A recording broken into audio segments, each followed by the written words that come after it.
कमरे की फिजा में एक अजीब सी घुटन फैली हुई थी। पर्दों से छनकर आती हल्की रोशनी अंदर के माहौल को और भी गंभीर बना रही थी। आशा देवी के चेहरे पर सख्ती और आंखों में गुस्से की परछाइयां थीं, जबकि जोया सिर झुकाए खामोश खड़ी थी, जैसे शब्द उसके गले में अटक गए हों। मैंने कहा था तुमसे जोया कि हर्षवर्धन को कुछ भी पता नहीं चलना चाहिए। तुम्हें अंदाज़ा है, अगर उसे यह मालूम हो गया कि तुम रात गए अपनी किसी सहेली के घर से वापस आई हो, तो क्या तूफान खड़ा होगा? तुम जानती हो वह इस मामले में कितना संवेदनशील है, इज्जत के मामले में। जोया ने धीरे से सिर उठाया। आवाज में नरमी और आंखों में पछतावे की झलक थी। बड़ी अम्मी, मैं सच में जल्दी आना चाहती थी, लेकिन वह लोग बातों में ऐसा उलझा लिया कि वक़्त का अंदाज़ा ही नहीं हुआ। मैं आगे से ऐसा कुछ नहीं करूंगी, वादा करती हूँ। वह डरी सहमी सी बोली। आशा देवी की आंखें संकरी हो गईं, होठों पर सख्ती उतर आई।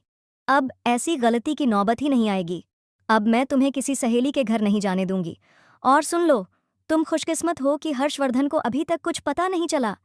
अभी उनके होंठ अगले वाक्य की तलाश ही कर रहे थे कि दरवाज़ा एक झटके से खुला।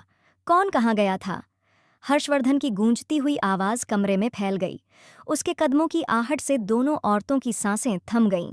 जोया के चेहरे से हवाइयां उड़ गईं और आशा देवी भी पल भर को चुप हो गईं। हर्षवर्धन धीमी चाल से चलता हुआ अपनी माँ के पास आकर बैठ गया और नज़रें सीधे जोया पर टिका दीं। उसकी आंखों में सवाल थे और लहजे में बर्फ सी ठंडक। माँ, आप कुछ कह रही थीं। क्या बात है? कौन कहाँ गया था? आशा देवी ने एक पल को होंठ भींचे। वह जानती थीं कि हर्षवर्धन की सहनशीलता की सीमा बहुत छोटी है। उन्होंने बात संभालनी चाहिए। बेटा, कुछ खास नहीं। मैं जोया से कह रही थी कि दोस्तों के साथ मिलने जुलने में वक़्त का ध्यान रखा करो। बस इतनी सी बात थी। हर्षवर्धन ने नज़रें जोया पर टिकाए रखते हुए कहा। बात ये नहीं थी माँ। अब आप भी झूठ बोलेंगी उसके लिए? रात के समय कोई मेरी हवेली में दाखिल हो और मुझे खबर तक न हो, मुझे इतना पागल समझा है? जोया पलकें झपकाना भूल गई थी। ऐसा लग रहा था जैसे सांस लेना भी मुश्किल हो गया हो। मैं कुछ पूछ रहा हूँ। हर्षवर्धन ने फिर पहले से ऊंची आवाज में कहा। कौन कहाँ गया था? इस बार आशा देवी ने जल्दबाजी में बात संभालने की कोशिश की। आवाज में घबराहट थी, लेकिन वह उसे छुपाते हुए बोली। अरे छोड़ो इसे, मैं तो तुमसे पूछ रही थी कि। लेकिन वह अपनी बात पूरी भी नहीं कर पाई थी कि उससे पहले ही हर्षवर्धन अपनी जगह से अचानक उठ खड़ा हुआ। कुर्सी जोर से पीछे खिसक गई। अगले ही पल वह बिना कुछ कहे सुने आगे बढ़ा और जोया का बाजू कसकर पकड़ लिया। उसकी आंखों में डर भर आया, सांसें थम गईं, दिल जैसे धड़कना भूल गया हो। वह बिना पलक झपकाए डरी हुई आंखों से उसे देखती रही। तुम्हें क्या लगता है? हर्षवर्धन की आवाज़ बिजली की तरह कमरे में गूंजी। मेरी नाक के नीचे तुम मनमानी करती रहोगी और मुझे खबर नहीं होगी? कितनी बार समझाया है तुम्हें कि मेरी इजाज़त के बिना इस घर की दहलीज पार करने की भी इजाज़त नहीं है तुम्हें? जोया का चेहरा सफ़ेद पड़ गया। आंखों से आंसू छलकने को बेताब थे, लेकिन वह खुद को संभालने की नाकाम कोशिश करती रही। हर्षवर्धन का गुस्सा, उसकी पकड़, उसकी आंखों की शिद्दत, सब उसे अंदर तक झकझोर रहे थे। माफ़ कर दीजिए साईं, उसकी आवाज़ बमुश्किल निकली। मैं दोबारा ऐसा कुछ नहीं करूंगी। सच में। उसकी आवाज़ कांप रही थी, लेकिन हर्षवर्धन का गुस्सा अब भी बरकरार था। उसने हाथ उठाया, जैसे अपनी बात पर मुहर लगाने वाला हो, लेकिन अगले ही पल वह रुक गया। हाथ हवा में ही रह गया। उसने जैसे अपने भीतर की आंधी को जबरदस्ती काबू में किया। दांत भींचते हुए बोला, दफा हो जाओ अपने कमरे में, वरना ऐसा अंजाम करूंगा कि आगे से सांस लेने से पहले भी इजाज़त मांगोगी। जोया की आंखों से आंसू बह निकले। वह एक पल को जड़ हो गई, फिर झटके से अपना हाथ छुड़ाया और भागती हुई कमरे से बाहर निकल गई। कमरे में अब बस हर्षवर्धन की तेज सांसें और आशा देवी का शर्मिंदगी भरा चेहरा रह गया था। उन्हें अफसोस हो रहा था कि उन्होंने उसे अपने कमरे में बुलाकर डांटा, काश वहीं डांट देतीं। अपने कमरे में दाखिल होते ही जोया ने जल्दी से दरवाज़ा बंद किया, जैसे किसी खतरे से बचना चाहती हो। उसकी सांसें बेकाबू थीं, आंसू थमने का नाम नहीं ले रहे थे। उसने पीठ दरवाजे से टिकाई और धीरे धीरे नीचे बैठती चली गई, जैसे पैरों में जान ही न हो। उसकी सिसकियां अब किसी सज्जा की तरह भीतर ही भीतर गूंज रही थीं। फर्श पर बैठी उसकी नज़र सामने अलमारी पर पड़ी, जहां बचपन की एक तस्वीर रखी थी। वही तस्वीर जिसमें वह सफ़ेद फ्रॉक पहने हर्षवर्धन के साथ खड़ी मुस्कुरा रही थी। तब वह सिर्फ 10 साल की थी। माँ की मौत को बस एक हफ्ता ही हुआ था। माँ के जाने के बाद उसके अंदर जो खालीपन आया था, उसे न कोई भर सका, न कोई भरना चाहता था। पिता ने जल्दी ही दूसरी शादी कर ली और कुछ ही वक्त बाद उसे हवेली में अकेला छोड़कर चले गए। 2 साल बाद खबर आई कि वह इस दुनिया में नहीं रहे। उस दिन वह इतनी रोई थी कि आंखें सूज गई थीं, लेकिन बड़ी अम्मा ने उसे अपनी बाहों में समेट लिया था। हवेली की कठोर दीवारों के बीच उनकी ममता ही वो एकमात्र आसरा थी जिसने उसे संभाला। हर्षवर्धन की दोनों बहनों ने भी हमेशा उसका बहुत ध्यान रखा। हर्षवर्धन भी बचपन में उसका दोस्त था और मंगेतर भी, क्योंकि उनके खानदान की रिवायत थी कि बच्चों की सगाई छोटी उम्र में ही तय कर दी जाती थी। वक्त धीरे धीरे बीतता रहा, लेकिन जैसे ही वह 15 की हुई, हर्षवर्धन का रवैया बदलने लगा। बचपन का वह हंसता खेलता साथी अब एक सख्त और क्रूर शख्स में बदल चुका था। छोटी छोटी बातों पर डांटना, सख्ती करना, उसकी मर्जी के बिना बाहर जाने पर बवाल खड़ा कर देना, यह सब उसकी जिंदगी का हिस्सा बन गया था। उसे स्कूल कॉलेज जाना भी दूभर लगने लगा। हर ओर पहरा, हर बात पर रोक टोक, जबकि उसकी अपनी बहनें आज़ाद थीं, बाहर जातीं, हंसती बोलतीं, दोस्तों के साथ समय बितातीं, पर जोया के लिए जिंदगी एक कैद बन चुकी थी। फर्श पर बैठी उसने दोनों हाथों से चेहरा ढककर फूट फूट कर रोना शुरू कर दिया। ऊपर वाले, वह सिसकियों में बोली, मैंने कुछ नहीं मांगा था, सिर्फ एक छत, एक अपना, एक हमदर्द मांगा था, मगर तूने मुझे ऐसा हमसफर दिया जो हर कदम पर मेरी सांसों को कैद करता है। वो मुझे समझता क्यों नहीं, मुझसे इतनी नफरत क्यों करता है। आंसू उसके गालों से बहकर फर्श को भिगो रहे थे। उसका मन किया कि सब कुछ छोड़कर कहीं दूर निकल जाए, किसी ऐसी जगह जहां कोई हुक्म चलाने वाला ना हो, कोई रिवायत की जंजीर ना हो, सिर्फ सुकून हो। लेकिन ऐसा मुमकिन नहीं था। वह देर तक यूं ही बैठी रही, दिल का बोझ शब्दों में निकालती रही, पर कोई जवाब नहीं आया। सिर्फ खामोशी थी और आंसू, जो अब उसकी तन्हाई का आखिरी सहारा बन चुके थे। आशा देवी के कमरे में भी चुप्पी थी। जोया के जाने के बाद वो खामोश थीं, मगर हर्षवर्धन अब चुप नहीं रह सका। वह मुड़ा और माँ को देखते हुए बोला, अम्मी। वह रुका, गहरा सांस लिया। क्या आपको बिल्कुल भी अंदाज़ा नहीं कि बाहर उसके लिए कितना खतरा है? आपने फिर भी उसे जाने की इजाज़त दी? उसका गुस्सा अब सिर चढ़कर बोल रहा था। कुछ देर पहले ही एक नौकर ने उसे खबर दी थी और वह सारे काम छोड़कर हवेली लौट आया था, सिर्फ यह देखने के लिए कि वह ठीक है या नहीं। आशा देवी ने नरमी भरी निगाहों से अपने बेटे की ओर देखा, जो अब उनके सामने खड़ा था। हर्षवर्धन बेटा, वो कोई गुनाह करने नहीं गई थी, बस अपनी सहेली से मिलने गई थी। लड़कियां कभी कभी दिल की बात बांटने के लिए अपनी सखियों के पास चली जाती हैं। तुम उस पर इतनी सख्ती क्यों करते हो? हर्षवर्धन ने झुंझलाकर सिर झटका। अम्मी, मैंने आपसे पहले भी कहा है, वो मेरी मंगेतर है और उसे मेरी इजाज़त के बिना कहीं नहीं जाना चाहिए। बाहर जाकर उसने मेरा भरोसा तोड़ा है। उसके लहजे में बेचैनी और अधिकार साफ झलक रहा था। आशा देवी ने गहरी सांस लेते हुए कहा, हर्षवर्धन, किसी को इस तरह कैद कर देने से मसले हल नहीं होते। अगर तुम्हें कोई चिंता है तो उससे बात करो, मगर हर बार उसे मुजरिम की तरह सज़ा देना कहाँ की समझदारी है। वो एक नाजुक दिल की बच्ची है, माँ बाप के साए के बिना बड़ी हुई है। तुम्हारी सख्ती ने उसे हीन भावना में डाल दिया है। हर्षवर्धन का चेहरा और भी तन गया, आवाज़ ऊंची होती गई। अम्मी, प्लीज़, आप मेरे मामलों में दखल न दें। मैं जानता हूं कि मेरे लिए क्या सही है और क्या गलत। जब तक मेरी इजाज़त नहीं होगी वो बाहर कदम नहीं रखेगी। आशा देवी ने अपने होंठ भींच लिए। आंखों में एक क्षण को पीड़ा उभरी, लेकिन वो चुप रहीं। वो जानती थीं कि हर्षवर्धन जिद्दी है, भावुक है और हमेशा अपनी बात को आखिरी मानता है। लेकिन इस बार उनके दिल में एक बेचैनी सी घर कर गई थी। जोया की खामोशी और उसकी भीगी आंखों ने उन्हें सोचने पर मजबूर कर दिया था कि ये महज सख्ती नहीं, बल्कि एक टूटती हुई आत्मा की पुकार थी, जिसे हर्षवर्धन सुनने से इनकार कर रहा था। उन्होंने चुपचाप नज़रें फेर लीं और धीमे से बोलीं, जैसा तुम ठीक समझो। लेकिन उनका दिल बुझा बुझा सा था। सुबह की धूप अभी हल्की थी, हवा में सर्दी की नरमी घुली हुई थी। हवेली के बड़े दरवाजे की संगमरमर की सीढ़ियों से जोया कॉलेज के यूनिफॉर्म में सफ़ेद चादर कंधों पर लपेटे धीमे कदमों से नीचे उतर रही थी। उसके हर कदम में एक अनिश्चितता, एक डर था जो उसके दिल में समा चुका था। उसके हाथ हल्के कांप रहे थे और आंखें उदास जमीन पर झुकी हुई थीं, जैसे पूरी दुनिया का बोझ उसी के कंधों पर हो। नीचे आंगन में हर्षवर्धन बैठा था। उसके साथ उसका छोटा भाई वीर भी था। दोनों आपस में कुछ गंभीर बातें कर रहे थे। हर्षवर्धन की आंखें संजीदा थीं, लहजे में सख्ती और सोच का मेल था। वीर उसके हर शब्द को ध्यान से सुन रहा था। चेहरे पर चिंता की झलक थी। जोया ने उन्हें देख दिल पर काबू पाया और धीमी चाल से उनके पास पहुंचकर हल्के स्वर में हेलो कहा। उसकी आवाज़ धीमी और बेजान थी। हर्षवर्धन ने एक नज़र उस पर डाली और घड़ी में समय देखकर खड़ा हो गया। उसने वीर की तरफ देखा और कहा, फिलहाल तुम बाकी जानकारी इकट्ठा करके मुझे देना। मैं इसे कॉलेज छोड़कर आता हूँ, और अगर तुम्हें कोई भी खतरा महसूस हो तो गार्ड्स को तुरंत अलर्ट कर देना। वीर ने हड़बड़ाकर सिर हिलाया और खड़ा हो गया। यह सब कुछ जैसे किसी मिशन की तैयारी हो वैसा लग रहा था। वह दोनों की बातों को उलझी हुई नज़रों से देख रही थी। एक पल को उसे लगा कि बात उसी के बारे में हो रही है, लेकिन फिर उसने सिर झटक दिया। वह समझ नहीं पा रही थी कि इन गंभीर बातों का मतलब क्या है। दिल बेकरार हो रहा था, कुछ तो गड़बड़ थी, पर वह खामोश रही। हर्षवर्धन ने फिर उसकी तरफ देखा और वीर को इशारे में सब संभालने का कहा। वीर ने सिर हिलाया और हर्षवर्धन ने घड़ी देखते हुए जल्दी में कहा, चलो, समय कम है। वह जो वीर की ओर देख रही थी थोड़ा घबराई और फिर जल्दबाजी में उसके साथ हो ली। क्लासरूम शांत था, लेकिन उसके भीतर एक तूफान छिपा हुआ था। वह पूरी तरह चुप थी, जैसे शब्द उसके भीतर कहीं गुम हो गए हों।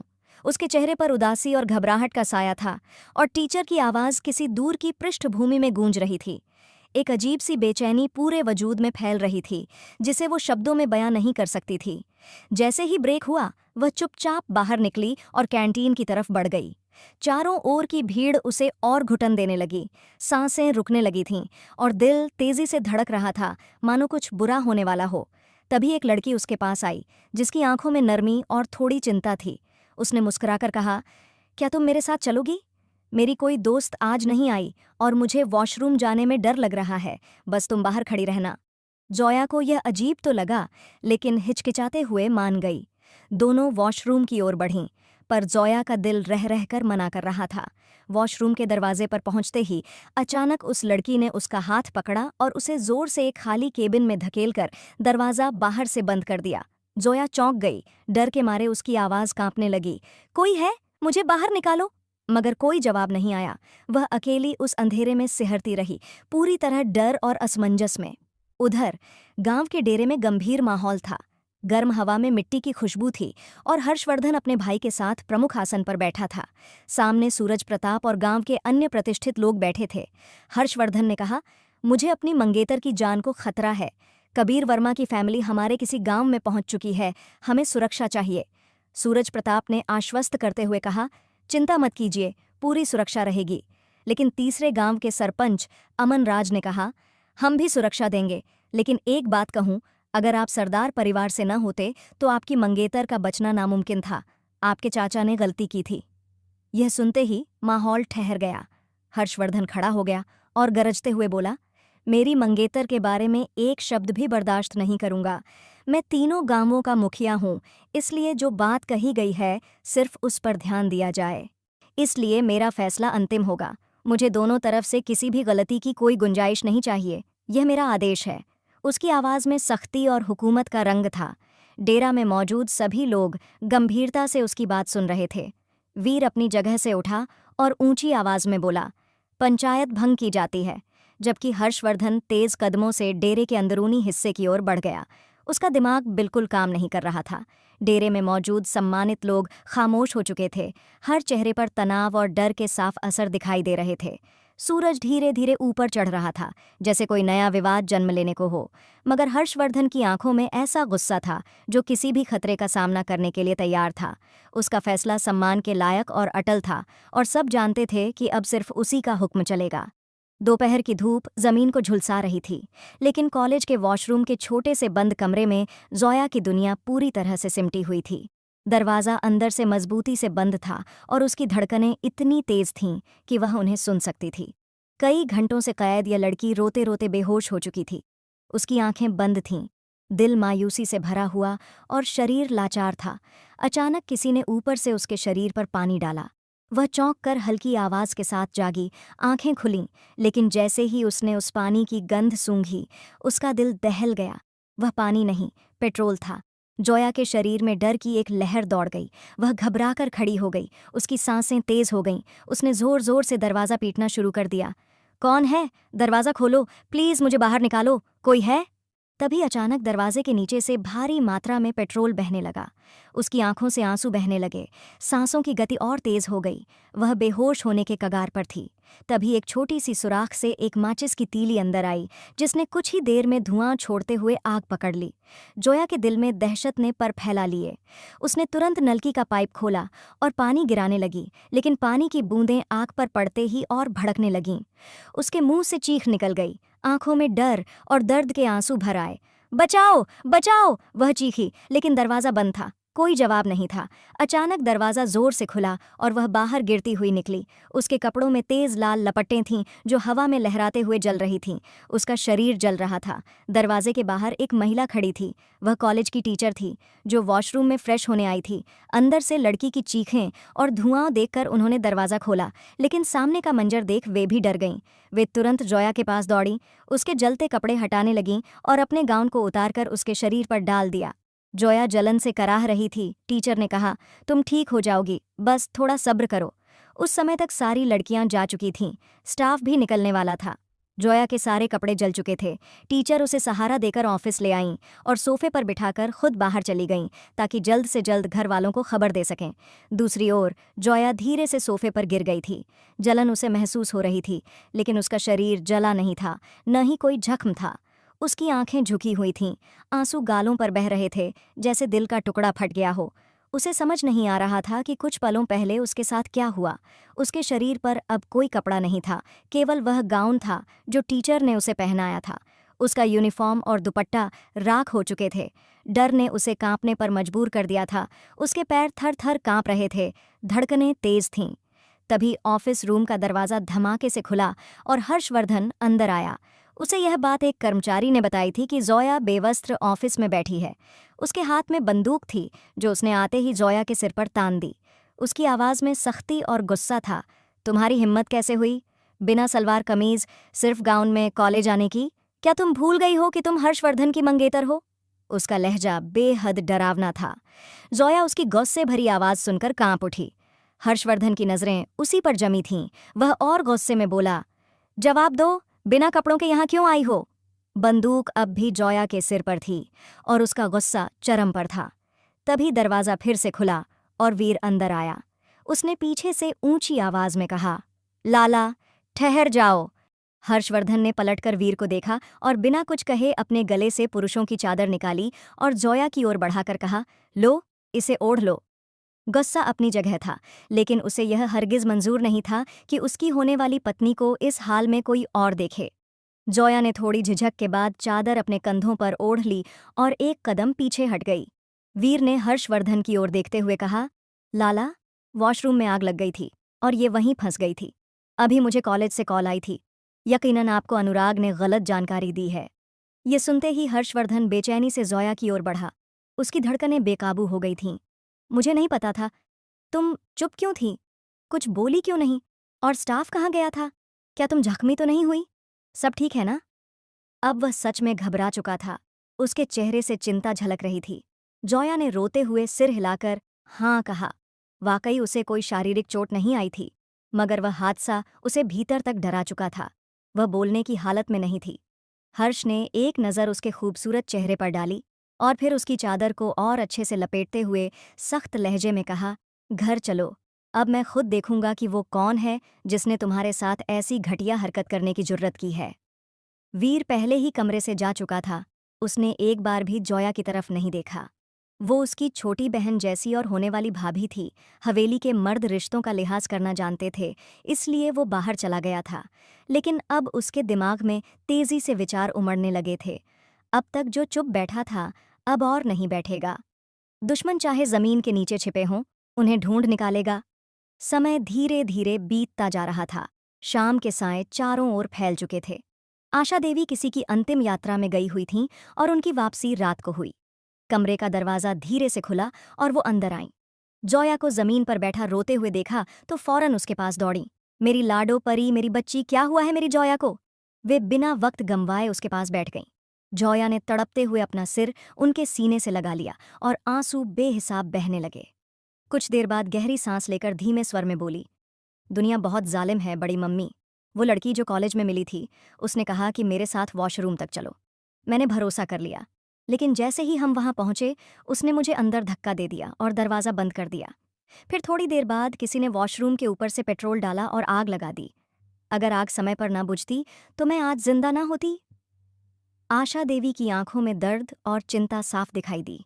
उन्होंने जोया को और कसकर गले लगाते हुए कहा, ये बहुत बुरा हुआ, लेकिन तुमने हार नहीं मानी। तुम जिंदा हो और हम सब तुम्हारे साथ हैं। हर्षवर्धन बाहर ही खड़ा था। वह अपनी माँ के साथ उसके कमरे तक आया था। जोया की बातें सुनकर उसकी आंखों में फिर गुस्से की लहर दौड़ गई। मुट्ठियां भींच गईं। तभी अंदर से जोया की आवाज़ फिर गूंजी, मैं अब पढ़ने नहीं जाऊंगी। ये दुनिया बहुत बेरहम है बड़ी मम्मी। वो लड़की इतनी मीठी बनकर आई थी, लेकिन उसने मुझे जान से मारने की कोशिश की। पता नहीं वो कौन थी। वह फूट फूट कर रो रही थी और आशा देवी उसे अपने सीने से लगाए ढाढ़स बंधा रही थीं। बाहर खड़ा हर्षवर्धन अब एक नई चिंता में डूब चुका था। दुश्मनों की फहरिस्त में अब कोई लड़की भी शामिल थी जो उसकी मंगेतर के पीछे पड़ी थी। जोया काफी देर तक रोती रही, फिर थक कर वहीं माँ के सीने से लगी हुई सो गई। हर्ष भी उसकी आवाज़ थमती देख वहां से हट गया। लेकिन अब उसके इरादे मजबूत हो चुके थे। अब वह हाथ पर हाथ रखकर नहीं बैठेगा। दुश्मन अब खुलकर चालें चलने लगे थे और यही उसकी सबसे बड़ी कमजोरी बन सकती थी। गार्ड्स ने भी कोई ठोस सूचना नहीं दी थी। गांव में कॉलेज होने के कारण वहां कैमरे भी नहीं थे, वरना साफ हो जाता कि पेट्रोल किसने डाला और जोया को वॉशरूम में कैद करने वाली लड़की कौन थी। हर्षवर्धन काफी देर तक बरामदे में अकेला बैठा इन सब बातों पर सोचता रहा, लेकिन सोचते सोचते भी वो हकीकत को समझ नहीं पा रहा था। उसकी आंखों में पुरानी कड़वी यादें तैर रही थीं, वो हादसे जो उसके दिल में डर और नफरत का जहर भर चुके थे।